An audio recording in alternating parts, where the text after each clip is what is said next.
Hello வணக்கம். இது உங்கள் சிவி ஜோன் சொல்லணும். எப்படி இருக்கீங்க? இப்போ பார்த்தீங்கன்னா இந்த 24 ஹவர்ஸ் ஆனதுக்காக ஒரு ப்ரொமோ விட்டுருக்காங்க. ஆக்சுவலாக வந்துட்டு ஃப்ரீ டாஸ்கில் ஒரு சூப்பரான ஒரு அழகான ஒரு சம்பவம் ஒன்று கொடுத்தாங்க. ஒரு ஒரு அழகான அதிர்ஷ்டம், ஒரு பெரிய விஷயம் என்னென்னா 24 மணி நேரம் வந்துட்டு நம்ம கூட வந்து நம்ம ஃபேமிலி தங்க போகிறாங்க ஃப்ரீ டாஸ்க்கு.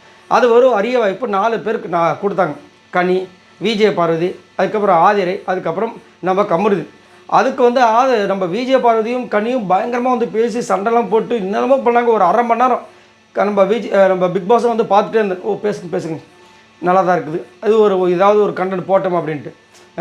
அதுக்கப்புறமா பேசி முடிச்சு சரி வேறு வழி கிடையாது, நம்ம எதாவது பண்ணிக்கலாம் பிளான் அப்படின்னும் போது பிக் பாஸ் அங்கே வந்து அனௌன்ஸ் பண்ணுறாரு, போங்க 4 பேர் போயிட்டு செலக்ட் பண்ணிட்டு சொல்லுங்கள் அப்படின்னு. பாஸ் முன்னாடியே சொல்லியிருந்தால் இந்த இவ்வளோ நேரம் நாங்கள் எனர்ஜி வேஸ்ட் பண்ணியிருக்க மாட்டோம்னு ரொம்ப இருந்துச்சு. போய் 4 பேர் உட்காந்து திரும்ப பேசினாங்க. ஃபஸ்ட்டு கமரு விட்டு கொடுக்காம பேசினார். அதுக்கப்புறமா இல்லைங்க அவ்வளோதாங்கன்ட்டாங்க. எப்படியும் அவங்க வீட்டு ஃபேமிலி உள்ள இருக்கும், ஏன்டா அசால்ட்டாக விட்டு கொடுத்துட்டல நீ அப்படின்ற மாதிரி நினைக்கிறான். ஆனால் அவங்க அக்கா தான் மேபி, ஏன்னா ஃபேமிலி அவங்களுக்குன்னு ஒரு ஃபேமிலி இருக்குது, அவங்களாம் தங்க முடியாது. ஸோ அப்படின்னு அது மட்டும் இல்லாமல் அவங்க அக்கா பார்க்க நானும் ரொம்ப ஆவலாக இருக்கேன், பார்க்கலாம். ஏன்னா அவங்க அம்மாவும் இல்லாமல் அப்பாவும் இல்லாமல் பெரிய விஷயம் இல்லை.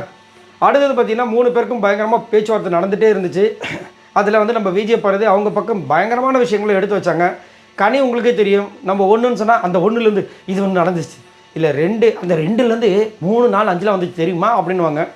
ஆதரை பற்றி திடீர்னு ஒரு ட்விஸ்ட்டு, அவங்களும் எனக்கு வேணும், எங்கள் அம்மா எனக்காக இது பண்ணாங்க அது பண்ண நான் விடமாட்டேன் அப்படின்ற மாதிரி அவங்க ஒரு பக்கம் வந்துட்டு புதுசாக வந்து ஒரு விஷயத்த சொன்னாங்க.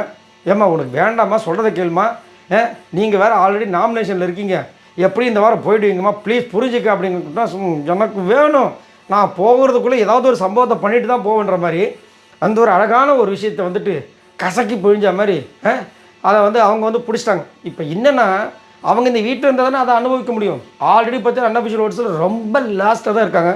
ஆனால் அதே மாதிரி அதை யாருமே வந்து இப்போ வந்துட்டு ஓட் பண்ணுறதுக்கு விரும்பலை. ஆனால் ஒரு ஃபயரில் வரும்போது எல்லாருமே யோசிச்சாங்க, ஆதரி வந்துட்டாங்கட்டா, இனி கேங்க அன்பு கேங்க அலறப்போகுது, எஃப்ஜியில் அலற போகிறாருன்னு.